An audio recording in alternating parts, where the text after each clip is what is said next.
Hello. I'm currently on my way to visit my parents this weekend. Usually I will spend a day with them on Sundays each week, but today I'm going to go here on Saturday and spend the night with them at their house, and then I'm going to spend the day with them tomorrow before I come back and get ready for the work week. Something I keep thinking about every time I watch YouTube different videos, and then any kind of update or anything, but is the word pivot. I have heard the word pivot so many times. Pivot. And it's just me being funny. I'm just. I think if I hear pivot again, I'm just gonna pivot, swap away from that video. Oh gosh, if people haven't pivoted by now, with all the things going on with VIP Kid or any other ESL Chinese-based, based in China, ESL company, they're not going to pivot. They're just going to sit and ride that sinking ship until they drown. So I think it's time for all the rest of us to move on, and just let the people sink on the boat.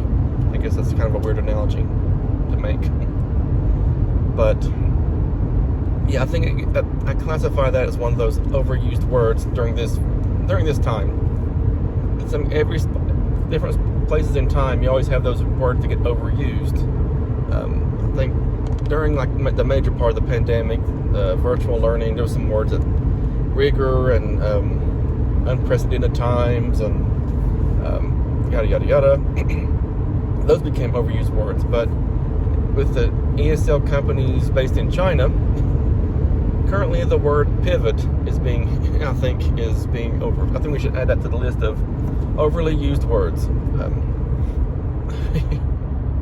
And so, just my opinion, you can have your opinion, you can disagree with my opinion, and I don't, doesn't make someone a bad person, or an annoying or anything like that. I'm not trying to trash anybody, but I think the word pivot, we need to pivot away from that word.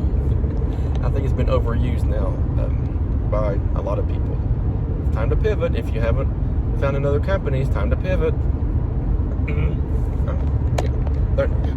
People who need that advice aren't going to pivot. They're just going to, again, sink into the water on that ship. It's been sinking for a little while now. So, and just time for us to just move on and let them sink. Just my little 2 cents.